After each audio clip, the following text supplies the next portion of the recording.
लालची लोमड़ी की कहानी। एक गांव में एक लालची लोमड़ी रहती थी। इस लोमड़ी का नाम ललित था और वह गांव के आसपास के जंगलों में बसा हुआ था। ललित की बड़ी आंखें और तेज दिमाग ने उसे जंगल के हर कोने कोने में छुपे खजाने की तलाश में बना दिया था।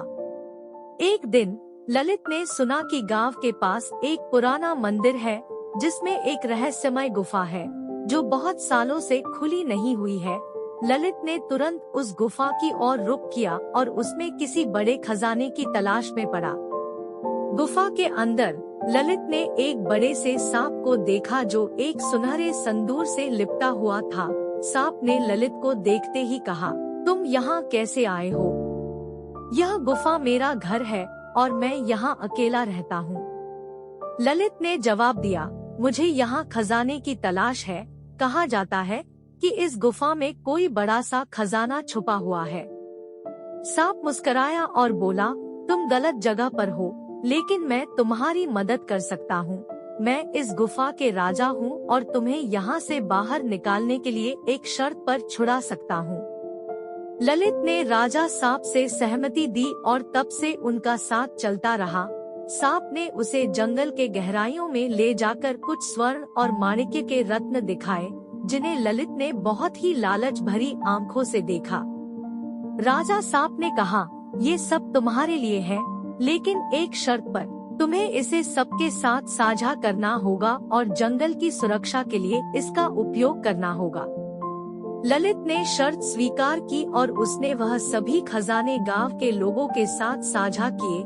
गांव वालों ने ललित की बड़ी उपकारिता की और उसे गांव का हीरो माना। लेकिन समय के साथ ललित की बड़ी आंखें छोटी होने लगी और उसका तेज दिमाग धीरे धीरे कमजोर हो गया। उसने अपनी लालची आदतें नहीं छोड़ी और वह फिर से खोजने की तलाश में बाहर निकला।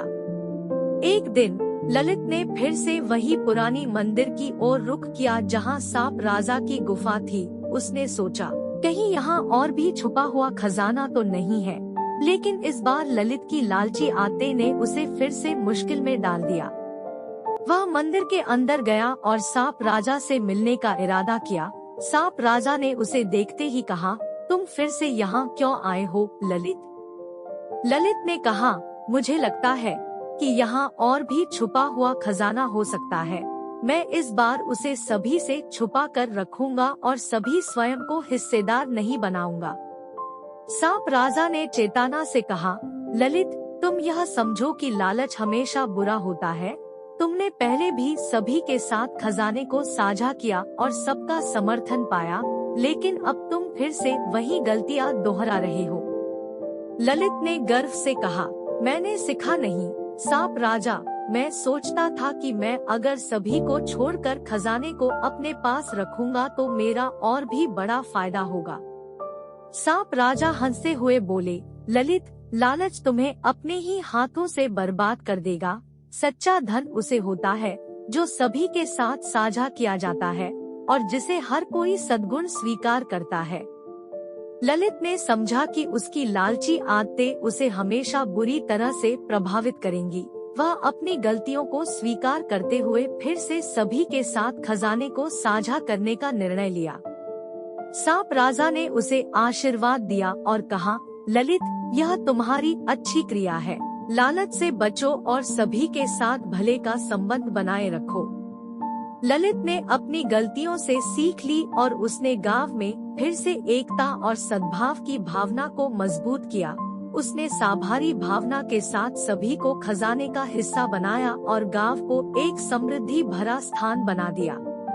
इस कहानी से हमें यह सीखने को मिलता है कि लालच हमेशा बुरा होता है और सच्चा धन वह है जो साझा किया जाता है।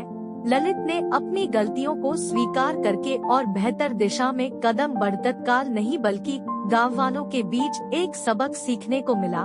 वे समझ गए कि साझा की गई खुशियाँ और समृद्धि सभी को साथ लेकर आती है। ललित ने गांव में एक समृद्ध और सहयोगी वातावरण बनाया जिससे हर किसी को फायदा हुआ। गांव में अब सभी मिलजुल कर काम करते थे और वहाँ की आत्मशक्ति बढ़ी थी। लोग एक दूसरे की मदद करते थे और साझा खजाने से गांव का विकास हुआ। ललित ने सभी को यह सिखाया कि जीवन में लालच से बचना महत्वपूर्ण है और सभी का साथी बनना भी।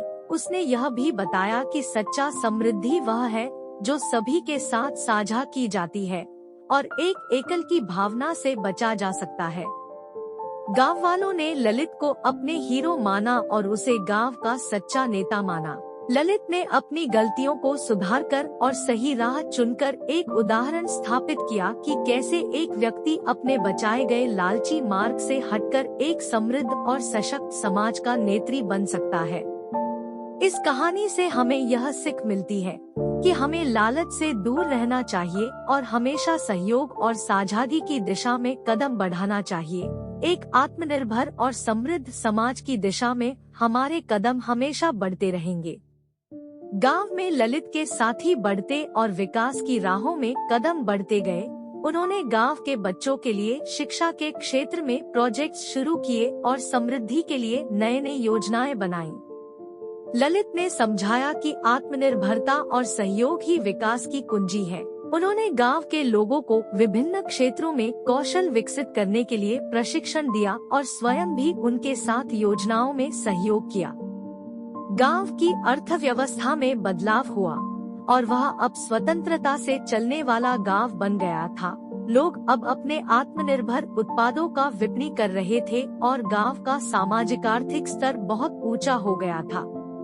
ललित का उदार दृष्टिकोण और सहयोगी दृष्टिकोण गांव वालों में एक मित्र और नेत्री के रूप में उभरे।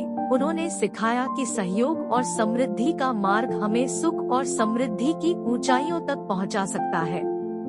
इस कहानी से हमें यह सीखने को मिलता है कि व्यक्ति अपने लालची मार्ग से हटकर समृद्धि और सहयोग की दिशा में कदम बढ़ाकर समाज में सकारात्मक परिवर्तन ला सकता है।